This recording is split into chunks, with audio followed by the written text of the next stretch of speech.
सुवर्णपुर जिला उलुंडा ब्लॉक अंतर्गत कलापथर ग्राम पंचायत उपादानपाली ग्रामरू जयपुर रास्तार जीवा बेले डाहाण पार्श्वरे नृसिंह खमन पीठ पोड़ सबुज जंगल रे परिपूर्ण चारिआडे विशाल वृक्ष नृसिंह भगवान हिरण्य कश्यप को विदारण कला बेले भगवान को शरीर में रक्त छिटा लगी ସେହି ରକ୍ତ ଛିଟାକୁ ପରିଷ୍କାର କରିବା ପାଇଁ ସ୍ୱୟଂ ଭଗବାନ ପାଣି ଖୋଜି ଖୋଜି ଏ ସ୍ଥାନରେ ଉପସ୍ଥିତ ହୋଇଥିଲେ ହେଲେ କୌଣସି ସନ୍ଧାନ ପାଇନଥିଲେ। ପରିଶେଷରେ ଏହି ପଥର ଚଟାଣରେ ନିକ୍ଷେପ କରି ପାଣି ବାହାର କରିଥିଲେ। ସେଥିପାଇଁ ଏହାର ନାମ ନୃସିଂହ ଖମନ ବୋଲି ଲୋକେ ମତ ପ୍ରକାଶ କରନ୍ତି।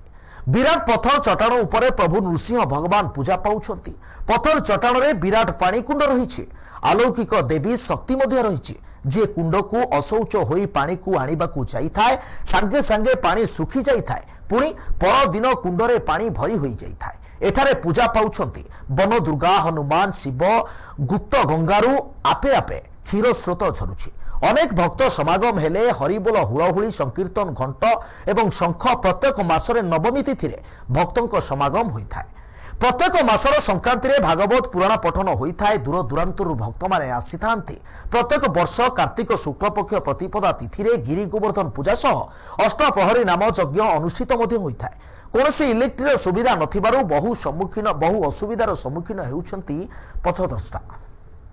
2021 मसीहा नवेम्बर मासरे आमर गोटे अवसर प्राप्त शिक्षक मानकर गोटे सेने भोजी आसरटे आयोजन होता है। से उपलक्षे मुझे जाइली एवं आकस्मिक भाव में मुई मोर अनुसंधान दृष्टि के से नृसिंह खमनटा आसला से पीठटा अति सुंदर परिवेश जंगल परिवेश कलापथर पंचायत आमर उलुंडा ब्लॉक कलापथर पंचायत 5-6 किलोमीटर उत्तर दिख के जंगल भितर से अच्छे तार पाखे जंगलपाली गाँ अच्छे तार उत्तर दिख के हरिहर जोर बही जाऊे एवं अति सुंदर प्राकृतिक परिवेश उपरे सेटा गोटे प्राकृतिक आमर से पत्थरटा पूरा आश्चर्यजनक पत्थर जेनटा कि स्तर स्तर होकर अच्छे स्तरीय शिला जेनता रही स्तर स्तर होकर अच्छे उच्चा होकर एवं सेने आमर वन दुर्गा पीठ अच्छे नृसिंह खमन मूर्ति अच्छन एवं आमे बहुत उपभोग जिनिस आध्यात्मिक स्थली जहाँ जानी कही दौजे जे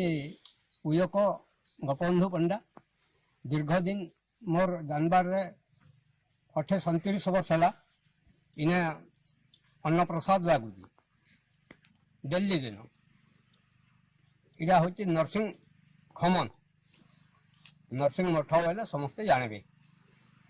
तो प्रधान पाली आम 1 किलोमीटर भितर रोड साइड रे जंगल अधारे तो आमर नरसिंह भगवान जेन आविर्भाव होइचन से जगह गोटे कुंड अच्छी केभे पानी सुखी जाए केभे पानी बढ़ी जाए। ए पीठ को अनेक पर्यटक आसी थांती हेले पीवा पानीर मध्य नाही सुविधा नाही भल रास्ता।